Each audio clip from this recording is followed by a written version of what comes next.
Alright, let's dive into the latest from the Pittsburgh Steelers training camp, because there's a lot to unpack here, and it's not all good news. First off, if you're a Steelers fan, you're probably already scrolling through injury reports like they're your morning coffee. But this one? It's a bit of a rollercoaster.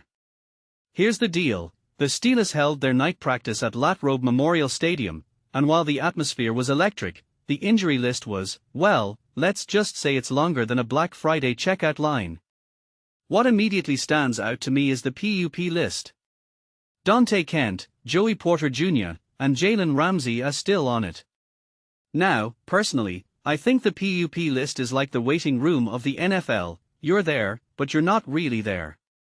It's a reminder that even the most talented players aren't immune to the grind of training camp.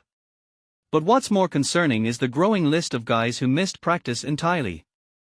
Logan Lee, Brandin Echols, Eli Heidenreich, Jaquan Brisker, Stephen Jones, these names are starting to pile up. Here's where it gets interesting. Echols was spotted in a boot after Thursday's practice.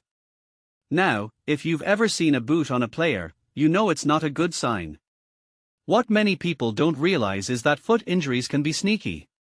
They might seem minor, but they can linger and derail a season. Echols' situation is one to watch, especially since he's a key piece in the secondary. If you take a step back and think about it, the Steelers' defense is already dealing with Ramsey's absence. Losing Echols for an extended period could really test their depth. Another detail I find fascinating is the status of Lee, Heidenreich, and Jones. These guys are on the roster bubble, and missing multiple practices isn't doing them any favors. In my opinion, this is where the pressure of training camp really shows. Every rep counts, and if you're not out there, someone else is taking your spot. It's a harsh reality, but that's the NFL for you. Now, let's talk about Max Iheanachor. He left Thursday's practice with a shoulder injury, but Mike McCarthy downplayed it, saying he could be back next week.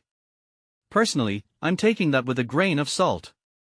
Shoulder injuries can be tricky, and while I appreciate the optimism, I'll believe it when I see him back on the field. What this really suggests is that the Steelers' offensive line depth is being tested early. If Iheanachor's injury is more serious than we think, that's a problem.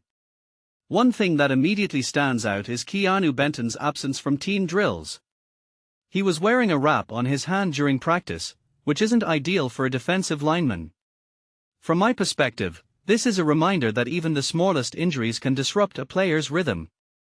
Benton's a guy who needs to be in the mix, especially with other linemen like Sebastian Day also sidelined. It's a domino effect, one injury leads to another, and suddenly, you're scrambling to fill gaps.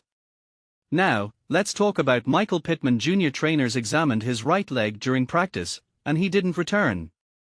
This is the one that really worries me. Pittman was brought in to be the WR2 this team has desperately needed.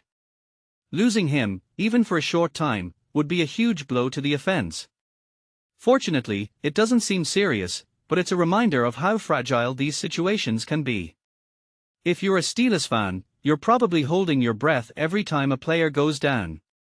What makes this really interesting is how all these injuries are happening just before the first preseason game against the Packers. Preseason is already a stressful time, players are fighting for spots, coaches are evaluating, and fans are overanalyzing every play. Adding a long injury list to the mix? It's like pouring gasoline on a fire. But here's the thing, this is also an opportunity for younger guys to step up. Personally, I'm curious to see who rises to the occasion. If you take a step back and think about it, this training camp is shaping up to be a test of resilience for the Steelers.